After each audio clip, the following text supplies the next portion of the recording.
Ano ang New Year's resolution nyo? Isa ba rito ang pag-iwas muna sa gastos at pag-iipon?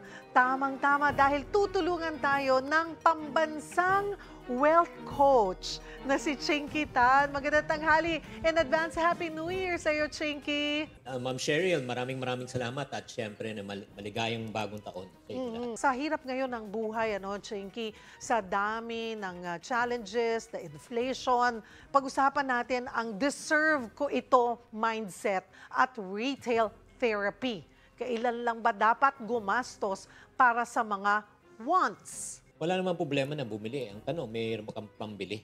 Di ba? Kasi yun yung problema minsan. No? Natukso lang tayo, nainggit lang tayo, panay add to cart natin, wala namang pang check out. Kaya ang importante po ay mag-ipon muna tayo ng pera bago tayo bumili. No? Wala namang problema sa retail therapy as long as may pangbili ka.